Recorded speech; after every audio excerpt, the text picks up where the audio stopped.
What? What?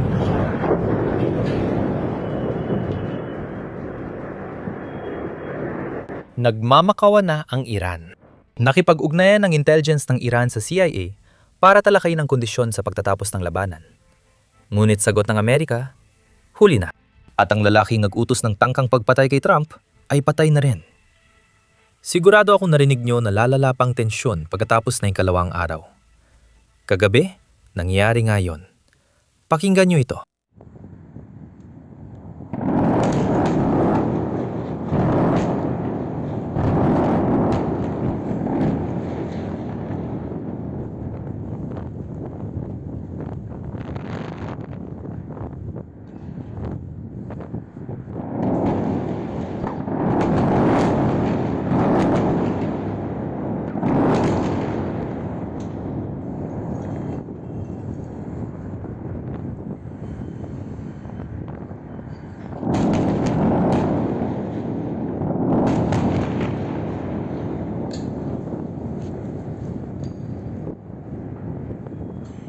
Iyan ang tunog ng mga target ng IRGC na tinamaan sa Tehran, na nai-record ng ilang Iranian ilang oras bago ko gawin ang video na ito. Tinawag ng isang komentarista na, impyerno ito para sa militar ng Iran. Narito rin si General Dan Kane, na nagpapaliwanag ng lawak na operasyon na nagsimula 4 na araw ang nakalipas. Isa ito sa pinakamalalakas na operasyong militar sa modernong kasaysayan. Ang datos ay para lang sa unang 24 na oras. Pakinggan ninyo. Sa ngayon, ang Operasyon Epic Fury ay naghatid ng doble ng lakas ng himpapawid kumpara sa shock and awe sa Iraq noong 2003. Maliban kay Paul Bremer at sa pagtatayo ng bansa. Ang kampanya ay 7 beses mas matindi kaysa sa mga naunang operasyon ng Israel laban sa Iran noong 12 araw na digmaan. 7 beses. Sabi nga ni Pangulong Trump, mas malalaki pang alon ang darating. Nagsisimula pa lang tayo at binibilisan natin ito, hindi binabagalan. Ang kakayahan ng Iran ay unti-unting nawawala bawat oras, habang ang lakas ng Amerika ay lalong tumitindi, nagiging mas matalino at lubos na nangkinghibabaw. Mas marami pang bomber at mas marami pang fighter ang dumarating ngayong araw lang. At ngayon, dahil ganap na nating kontrolado ang himpapawid, gagamit tayo ng 500-pound, 1,000-pound at 2,000-pound na GPS at laser-guided precision gravity bombs na halos walang katapusang supply natin. Dati, gumamit kami ng mas sopistikadong standoff munitions, pero ngayon, hindi na kailangan. Marami pa rin kaming supply ng mga iyon at ng mga Patriot. Hindi na kayang magpakawalan ng kalaban ng ganoon karaming missile tulad dati. Ilalahad ng tagapangulo ang ilang porsyento. Sapat ang kakayahan ng depensa natin at ng mga kaalyado sa impapawid. Madali nating mapapanatili ang laban na ito hanggat kinakailangan. Tulad ng sinabi ko kahapon, tayo ang nagtatakda ng kondisyon. Pang-5 araw na ngayon. Mahigit 2,000 target ng tinamaan ng US military sa Iran. Ito ang napapabagsak sa Iran. Naubusan na sila ng missile launchers. Tingnan ang mga numerong ito. Noong unang araw, 350 missiles ang pinakawalan ng Iran. Sa ika-5 araw, 40 na lang ito. Noong una, nagpalipad sila ng halos 300 drones. Pero sa ika-5 araw, 45 na lang ito. Estratehiya ng Iran ay pataasin ang gastos ng US at kaalyado hanggang pumayag sa tigil putukan. Pero di magagawa yon kung di makakapagpakawala ng missile. Sa tingin ko, kumukuha ng payo ang Iran sa Twitter dahil simple lang math nila. Gusto nilang mas maraming missiles kaysa interceptor sa reyon. Naniniwala ang pamunuan ng Iran na silang lamang dahil mas marami silang missiles. Nakalimutan nilang ang US at Israel ay nakatuon sa pagsira ng mga launcher, hindi lang missile. Maaring may libu-libong nakaimbak na missile ang Iran, pero wala rin itong saysay kung wala silang mga launcher para ipalipad ang mga missile na yon. 3 araw na ang nakalipas. Sinabi ng mga opisyal ng Israel na kalahati na lang ang kakayahan ng Iran sa mga launcher. Ngayon, lumalala pa ito. Batay sa ulat na lumabas, 2 oras na nakalipas. Ilang araw na lang ang natitira sa Iran para maglunsad ng missile strike. Hindi dahil naubusan sila ng mga missile, kundi dahil naubusan na sila ng mga launcher. Para sa Iran, ang mga launcher ay parang isang gamit lang. Gagamitin nila ito minsan, tapos matutunto nito ng surveillance ng US. at pagkatapos ay masisira na ito bago pa nila maibalik sa ligtas na lugar. Ito mismo ang dahilan kung bakit mas kaunti at mas kaunti na ang mga impact na nakikita natin sa buong gitnang silangan, kabilang ang mga bansa sa Gulpo at syempre sa Israel. Si General Kane ay muling nagpapaliwanag tungkol sa pagbaba. Ngayong umaga, ang US Central Command ay patuloy na umuusad.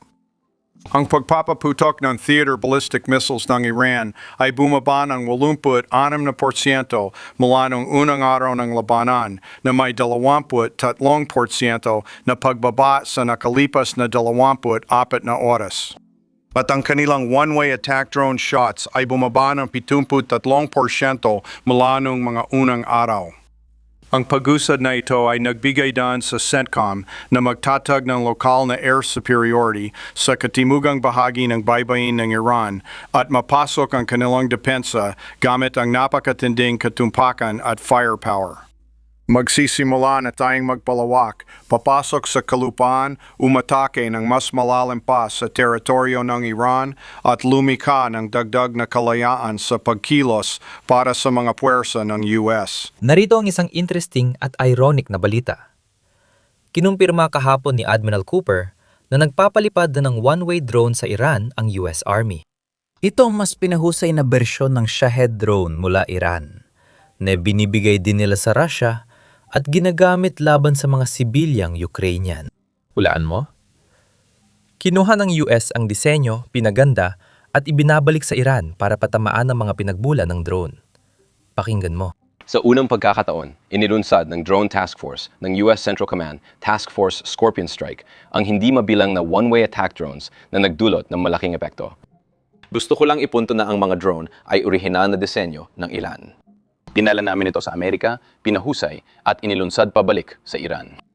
Ngayon, bago natin tingnan kung gaano karaming resources ang inilaan ng militar ng US para sa operasyong ito, gusto ko munang hilingin sa inyo na maglaan ng sandali, pindutin ang like at subscribe button sa ibaba dahil talagang nakakatulong ito sa amin sa algorithm. Narito ang mga numerong inilabas ni Admiral King, commander ng Central Command. Mahigit 50,000 tropang Amerikano, higit sa 200 fighter jets, 2 aircraft carrier, at halos lahat ng uri ng bombers na meron tayo. Sa katunayan, ang mga bomber na ito ay lumilipad mula sa kontinental na Estados Unidos papuntang Iran, inihuhulog ang kanilang kargamento at bumabalik ng hindi man nang lumalapag kahit saan. Iyan ay mahigit 3 oras ng biyahe pabalik-balik na nangyayari gabi-gabi. Nakita natin ang B-1, nakita natin ang B-2, at nakita rin natin ang B-52. Lahat ng tatlong ito ay ginagamit sa operasyong ito. Ngayon, posible nang magbago ang biyahe dahil pinayagan na tayo ng UK na gamitin ang Diego Garcia Base sa Indian Ocean. Pero sa kabila nito, di ko rin alam dahil malinaw na sinabi ng UK na pwede lang gamitin ang base nila para sa depensa. Hindi ko alam kung ituturing ng UK na depensibo ang mga bomber. Sana magbago yan sa malapit na hinaharap. Gayunpaman, para sa Iran, totoo ang hirap. At kaya lumalapit ang Iran. May ulat ngayong umaga na ang mga opisyal ng intelligence ng Iran mula sa Ministry of Intelligence ay nakipag-ugnayan sa CIA para talakayin ang kondisyon ng pagtatapos ng labanan. Gusto kong linawin mga opisyal ito ng intelligence, hindi mga leader politikal tulad ni Early Larazani. Kaya hindi pa tiyak ang lawak ng kapangyarihan nila. Pero ulitin ko lang, dagdag ko lang sa sinabi ko, ang Iran ay isang bansa kung saan ang mga opisyal ng intelligence ay may malaking kapangyarihan. Parang sa Soviet Union. Alam mo, malinaw na hindi ito basta-basta. Pero siguro hindi rin kasing lakas kung si Ali Larazani mismo ang kumilos. Kahit ganon, mukhang hindi interesado ang US. Napag-usapan na rin natin ito dati. Pero ito ang sinabi ni Pangulong Trump kahapon. Wala na ang Iranian Air Force. Iranian Air Defense at pamunuan ng Navy, wala na. Gusto nilang makipag-usap, sabi ko. Huli na. Ngayon, hindi natin tiyak dahil lumabas ang ulat pagkatapos ng pahayag. Pero posible talaga na ang post na ito ay tumutukoy mismo sa pakikipag-ugnayan na pinag-uusapan natin. Maaring alam na ng administrasyon bago pa ito naging publiko at tinanggihan na ang mga pagtatangka. Ngayon, ayon sa Iranian State TV, mukhang hindi rin interesado sa tigil putukan ang natitirang pamunuan, kahit na sila ay nawawasak na. Opisyal, sinabi ng Trump administration na hindi nakasaad na layunin ng operasyon ang pagpapalit ng rehimen. Hindi pa inilalabas ng White House yon. Pero hindi ibig sabihin na hindi sila umaasang magpalit ng rehimen. Base sa kanilang paghahanda at mga ulat, mukhang pagpapalit ng rehimen ng layunin. Pero hindi ito opisyal na sinasabi. Kamakailan, tinanong si Pangulong Trump tungkol kay Raja Pahlavi, anak ng dating Shah, kaugnay sa pagpapalit ng rehimen. Ang tanong, magandang opsyon ba si Raja Pahlavi bilang pinuno ng Iran matapos ang pagpapalit ng rehimen? Interesante ang sagot ni Trump. Hayagan niyang inamin ang matagal nang sinasabi ng maraming eksperto sa Iran. Sikat si Pahlavi sa labas ng Iran. Pero hindi ganun kalakas ang suporta niya sa loob ng bansa, gaya ng iniisip ng marami. Alam ko na maraming tao ang nagiging emosyonal kapag naririnig nila ang ganitong bagay. Kaya gusto kong maging malinaw.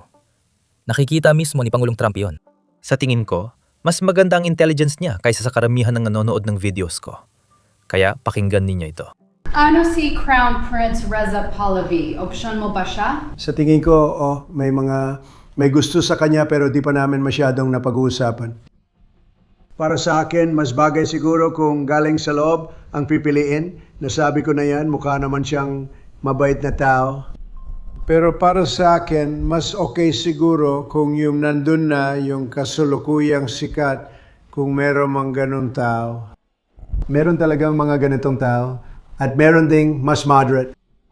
Alam mo, mga radical na baliw ang mga yon at alam mo kung anong napapala nila? Wala. Ang ginagawa lang nila ay pumatay ng tao. Isa pa, baka naalala ninyo, bago ang tangkang asasinasyon kay Pangulong Trump sa Butler, may assassination plot din dati na iniutos ng Iran. Lumabas ang balita isang araw bago ang insidente sa Butler, kaya't natabunan ito sa balita. Oh, hula nyo? Wala na ngayon yung opisyal ng Iran na nag-utos ng assassination na yon. Narito ang detalye. Kinumpirma ito niya Sekretaryo Hexet at General Kane kaninang umaga. Matagal na nating alam na may balak ang Iran na subukang patayin si Pangulong Trump at o iba pang opisyal ng US. At kahit hindi iyon ang naging focus ng operasyon sa kahit anong paraan, sa katunayan, hindi ito kailanman binanggit ng Pangulo o ng iba pa. Tiniyak ko at tiniyak din ng iba na ang mga responsabele doon ay mapasama sa target list. Hindi iyon ang simula ng operasyon.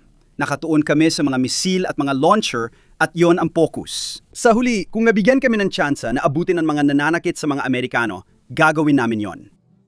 At kaya nagkaroon din kami ng pagkakataon na gawin yon mula sa himpapawid. At tungkol naman sa usapin sa Turkey, babalikan kita tungkol sa eksaktong itsura ng interception na yon. Alam namin ang tungkol sa partikular na insidenteng yon. Walang senyales na magre-resulta ito sa anumang bagay tulad ng Artikulo 5. Yung kurbata diyan. May suwat ka bang kurbata? Salamat. Balikan natin ang BBC. Pwede mo ba kaming bigyan?